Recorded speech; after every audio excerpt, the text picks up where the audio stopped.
Hello, welcome back to the Pot Smoker's Bible. My name is Zion. I'm the author of the Pot Smoker's Bible, which contains the prophetic book of Zion, where I get my name and my authority. It comes from the Ketuvim, or Old Testament. Today, I'm reading the second part of the general reading of the 26th chapter of the Pot Smoker's Bible, which is the 23rd chapter of the book of Zion. I'm going to take up where I left off. So, for 30 years, he dreamed of me having sex with me every time I had sex in real life. Except, I'm what's called an untouchable. I only feel rape. So, every time he dreamed of fucking me, he was in fact raping me through whichever drunk he could get his mind into. I hated it, but I loved him. It was the most horrific struggle I had to endure. They told me if I needed Kenny, I was to be with someone else. So I was told to be a whore, to let other men rape me for Kenny's sake. I raped myself for him until I couldn't rape myself anymore. So I finally stopped letting men touch me. I stopped having sex at all. It wasn't because I didn't need, want, or love Kenny. I had just figured out that I loved myself more. Now, on the rare occasion that I do have sex, it's for my own personal healing, not so that Kenny can fuck me in his sleep. However, I will also love him through others when I must. But I will never rape myself for him again.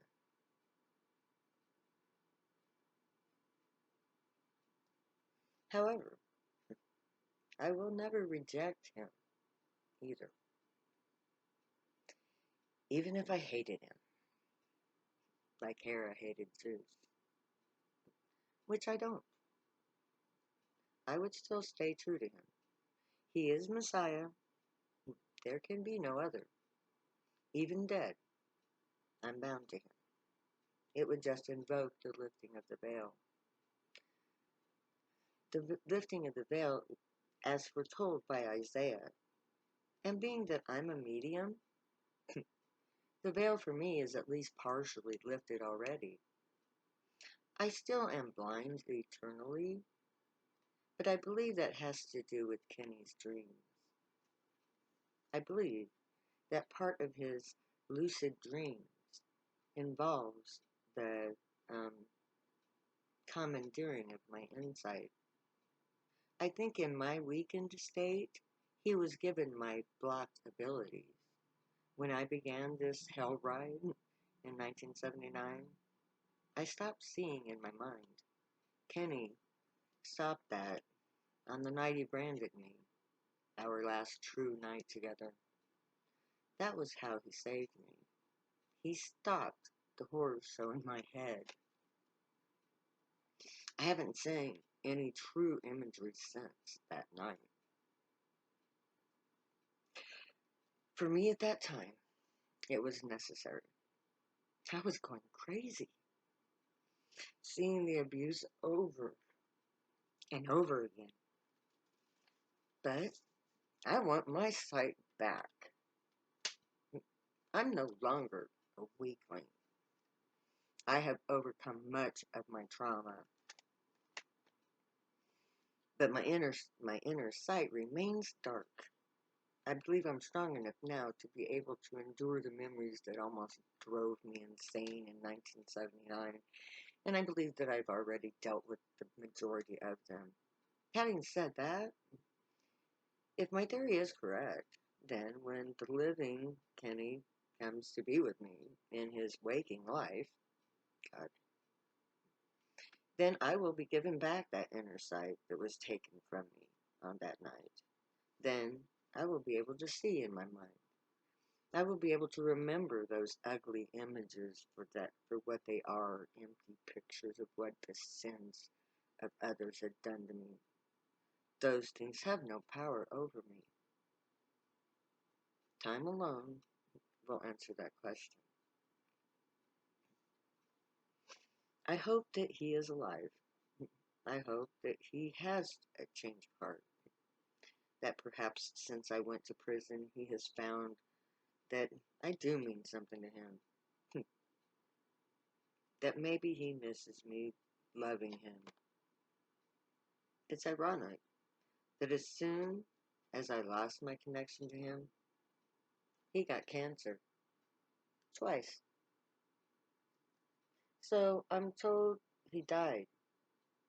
But the voices say that he's alive. To me, it doesn't really matter. My Kenny, the one I used to love, he was always someone from my future. You see, I too have been waiting for my Messiah. But mine has a living name, like my God, that has a living name. My Messiah's name is Kenny. So I figure it's this way. If Kenny is dead, then he's just like Jesus, dead. So I can believe in his return, too. And my knowledge of the dead doesn't even require Kenny to return in a physical form. Kenny is just as Kenny was when he was dead as when he was alive. So it doesn't matter either way. A being of light, a being of flesh. The soul is what matters. And I am bound to the soul, not the body. Of course, I would prefer a living Messiah to a dead one. But we all have to be willing to face reality. I've already accepted Kenny's death. I mourned him. I let him go physically long ago. So I accepted reality as it is manifested itself. I will see Kenny again, either as a being of light or as an older version of the man who once claimed to love me so fucking long ago. Well. Anyway, the future will unfold as foretold. I am a widow since my youth, because I was refused by the one chosen for me from on high. I have walked this prophetic path since 1979. I will walk it to the end. In my future, I see it as a shining mountain whose summit is a shining city, bright and beautiful. I believe that in order for this beautiful future to happen, I have to make it happen. I have to finish this book and post it online for all the world to see. I'm not waiting on Kenny. I don't have to have him with me to create Zion. That's my job. If Kenny chooses to join me in my endeavor, then I welcome him with open arms. But I am the mother of the Zionite people, and they are my beautiful future. Ours, perhaps, but not his solely. But rest assured, he will come, and he will be ready to lead our people. He will be a just leader. I know this because he's like I am. I have been taught by the Gray since 1988, when our minds were linked together. Kenny has been learning how to justly rule. I know this because Kenny used me as his proving ground. He had total control over my life. Every decision he ever made in regards to me were played out. When he decided the wrong thing, I suffered for it, just as I had to work out the truth of prophecy. He had to figure out the truth of rulership. So while I was creating a new future for humanity, he was figuring out how to govern that future justly. That is how he can understand the heart of the matter and not just consider what is perceived. He knows already what would happen to be isn't always true. He knows to look deeper than truth for truth than what's on the surface. He learned that the hard way, like I did, by trial and error. So our future king is also well ready to do his job. He knows how to be a just leader. He understands how the underlying motivations of humanity must be dealt with and examined in order to ensure true justice. Our future is in good hands with the Kenny. That's what they call him. Well, okay, damn. That's what they call him. Uh,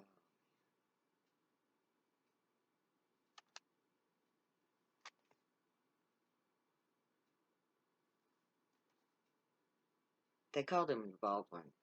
That's what they called him. And for good reason. Baldwin was the name of the last ruling king in Jerusalem. So it is only fitting that and right that a Baldwin should ascend the throne of David, his family having claimed that right as the last king to sit on the throne in Jerusalem. As a Baldwin, he's entitled. Just as my anagram, Beulah, was part of my election, so the last Jewish king, being a Baldwin, is his. I am of English royalty. He is of the royal house Baldwin, ruler of Jerusalem. We are the power couple from prophecy, the bride Zion and her groom Baldwin. Together, we are the two witnesses of the prophecy, Beulah and Baldwin, queen and king of Zion. My job, my first job, is to tell the world about the truth of the prophecy and to gather my people together. Kenny's job is to do the governing. He will be the leader who builds Zion. He will take all the ideas I and my friends at the temple have envisioned and make them real. He will be the just ruler and wise counselor that we will need in our new nation, a strong, compassionate person who can see into the heart of the matter. He will ensure that Zion becomes the just nation foretold. He will also be our negotiator in dealing with other governments. He will arrange for the release of our people from prison. He will help secure our borders, and he will prepare for our defense. He will try to keep the peace by any and all means possible. And I'm going to stop there for today. Kenny, forgive me, but I couldn't help it. It's part of the prophecy. And if I don't call you by your name, then I cannot justify your claim. So, may the gray watch over you, guide you, protect you, and keep you from all harm. May they teach you right from wrong, and may you always be worthy of them. Keep your thoughts, words, and deeds reflecting truth, good, and light. That is the unicorn way. Stay happy and high, my friends.